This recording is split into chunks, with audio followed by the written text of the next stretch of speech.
was younger, I thought I was going to be a truck driver or a janitor. Not for any particular reason other than I really wasn't tripping off school, and I didn't know how the sketching and drawing I was doing would actually lead to a career. And why should I have? There were no examples in my community, none in my family. I mean, the only example we had was JJ on Good Times. You remember the Picasso of the ghetto?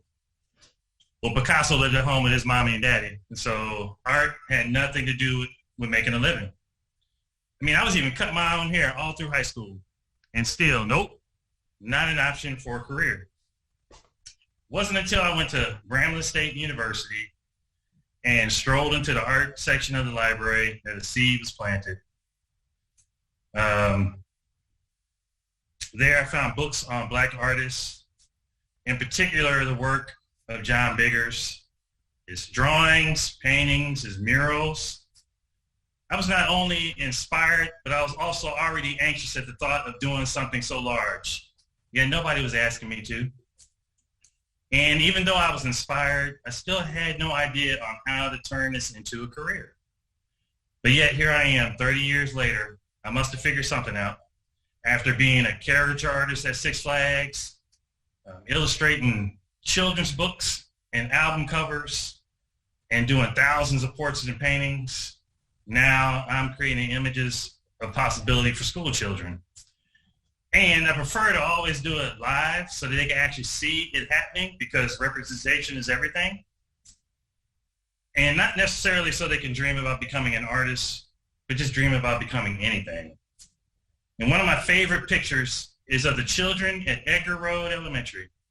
I had just happened to catch them standing in line, trying to take a peek at the mural. And I was hoping like they were either relating to one of the characters on the wall or thinking about the possibility of who or what they could become. Now, this mural is based on an illustration in the back of Obama's book of the I Sing.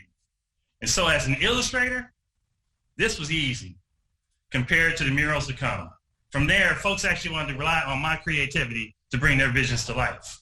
And so when I meet with a new client, like at Kaiser Elementary or at Steger, I like to ask them, what would you like to see? Like any particular subjects, words, images? And after we talk, I get an email with a list of things, more ideas than I can even use.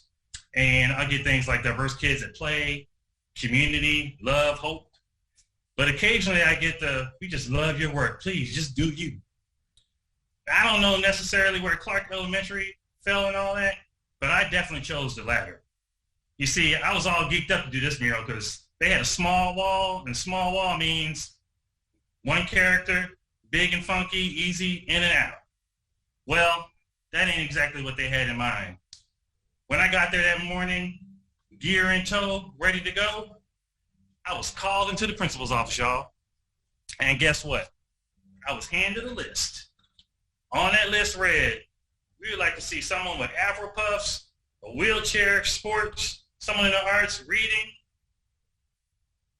Well, within an hour, I came up with a little black girl sitting in a chair, in a wheelchair with Afro puffs, playing with a basketball. And I had just gotten back from Paisley Park, so I created one of Prince's former guitar players as a young redhead on the cloud guitar. All right, full disclosure, she was going to be the whole mural, but I digress. I'm just fortunate that I was not allowed the time to freak out and to procrastinate, and I had to rely on my instincts, because this entire journey, I need to know that that's possible.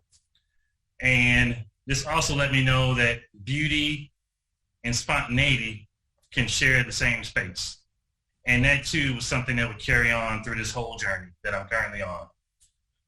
When I got to Pond Elementary, I can't remember how the conversation went, if they came up with a theme or not, but I went to the website and I saw that they had a carnival every year. So carnival became the theme. And now at this point, with every client, I prefer to have a sketch to make sure we're on the same par. And even though they approved the sketch, when I got there, I could tell that it was off. So they had a long wall leading up to the mural, And you can see in the original sketch that I had the ringmaster more near the center, but I decided to move her over so that she was the first thing that you saw online that you're coming down the hallway.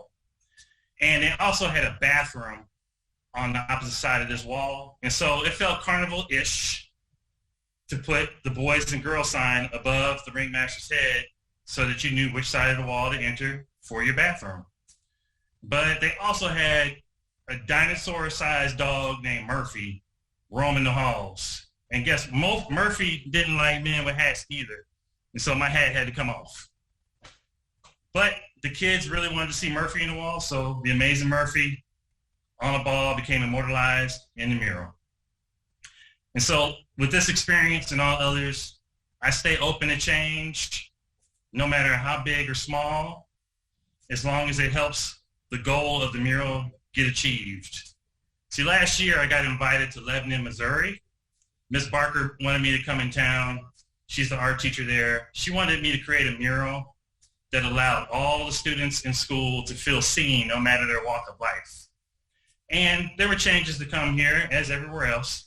But as I was coming into town, I just happened to come across some Confederate flags, a few Trump signs. First day there, I was told that it's Lebanon, not Lebanon like the country. So coming in, I had a little judgment, but I never hold on to that because I believe that as long as I'm open-minded and open-hearted, there are gifts to be received in any situation. And so I had a violin player that I was excited to work on this wall, but the first day there, another teacher said, we got a strong band program and there might be a more appropriate instrument, so no big deal. I changed it to a saxophone, easy peasy. There was another character on the wall that a lot of the students thought looked like a classmate. Now he came around and looked at it. I didn't see it, so I was a little bit more intentional about the glasses and the bow tie, creating his likeness. But this is something that's been really cool in a lot of the murals, and is the whole reason I come in. I have students either seeing themselves on the wall or naming off classmates, no matter the ethnicity, race, background, which is pretty dope. That's what we need. And not only does that happen, but when I went to Fairway Elementary, I created this mural. It's a storyboard picture book of all the books that they read, and I created a Black Red Riding Hood. And a little boy came in the room and he said, "Little Red Riding Hood can't be black." And I said, "Yes, she can. It's just a mural." And I said the whole point is that all the students in school see themselves in the characters they read. Well, little girl went home that night and shared the story with her mom, and she cried. The fact that somebody was standing up for a character that resembled her. And it's not just the students who are empowered and impacted by these murals. I'm impacted as well. See, there was another character on the wall in Lebanon, Missouri, goes by the name of Mason. Now I'll share a story of Mason in a second.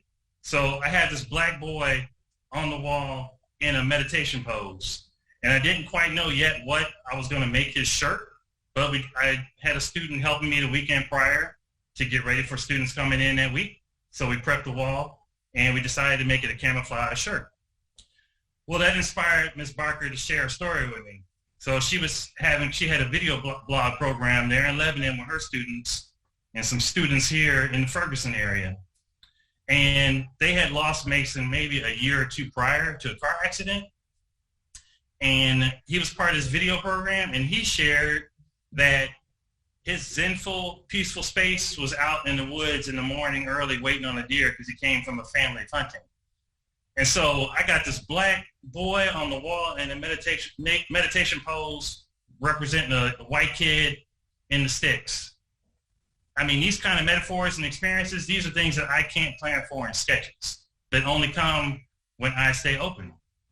And so what I'm learning on this journey, as I'm becoming and being this version of Cbabi Bayoc, is that beauty and spontaneity can share the same space, especially if you allow change to happen while you live the life that you love doing. And so I ask y'all, who or what do you want to become?